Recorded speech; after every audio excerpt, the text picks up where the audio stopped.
এই ব্যস্ত নগরীর কোলাহল, জনমুখর শহর স্তব্ধ হয়ে আসে নানা বর্ণের মানুষের পীড়িত নিস্তব্ধতার কবলে। শহরের চোখ ধাঁধানো আলোয় তাদের আলোকিত করে না। বলছি কিছু ফুল বিক্রেতার কথা।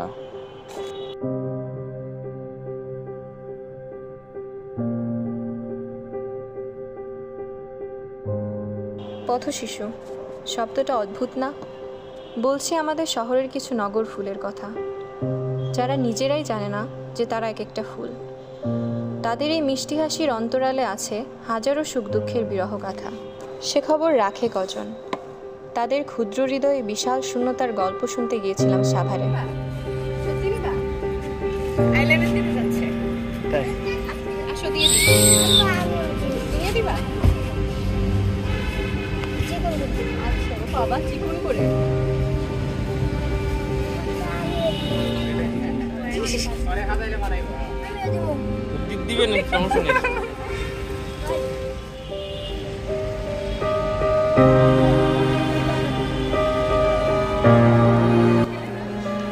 পর্যাপ্ত বসবাসের জায়গা ও স্বাস্থ্যকর খাবারের অভাবে অনেক সময় তাদের জীবন হয়ে ওঠে দুর্বিষহ। সুকান্ত ভট্টাচার্যের ভাষায়, ক্ষুধার রাজ্যে পৃথিবী গদ্যময়, পূর্ণিমার চাঁদ যেন ঝলসানো রুটি।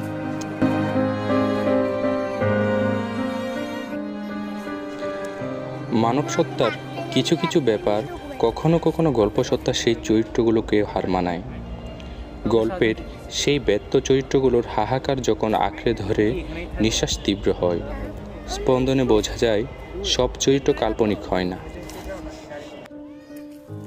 নিমবাজি ছাড়া কিছু খাও না? শুধু নিমবাজি? ভাত নষ্ট হয়ে যায়। তোমার আব্বাই কি করে?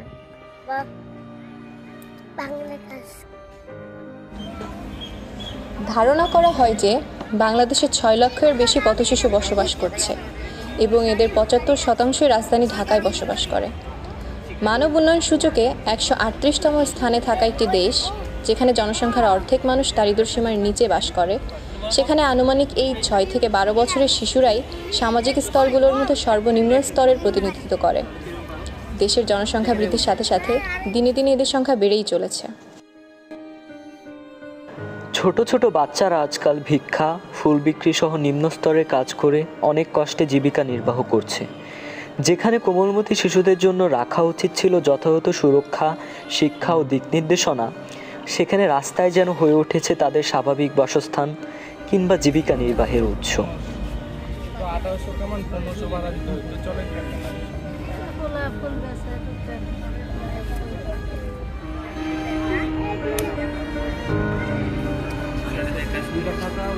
পড়াশোনা করার আসে, এটা আমাদের প্রচেষ্টা।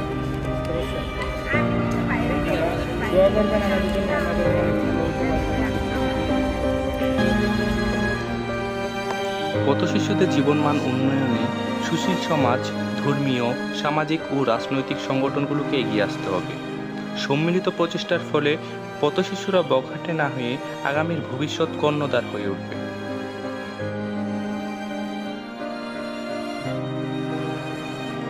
সর্বোপরি আমাদের সরকার, দেশ ও সমাজকে এগিয়ে আসতে হবে রাস্তার অলিতে গলিতে কিংবা ফুটপাতে ফুটে থাকা এই সদ্য জীবন্ত ফুলগুলির সঠিক পরিচর্যা ও সুরক্ষায়।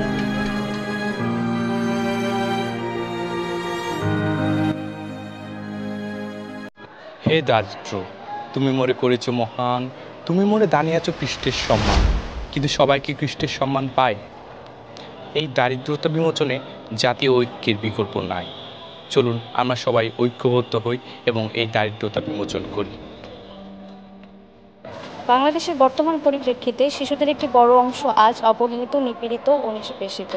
চলুন আমরা পথশিশু তৈরির পথ বন্ধ করি।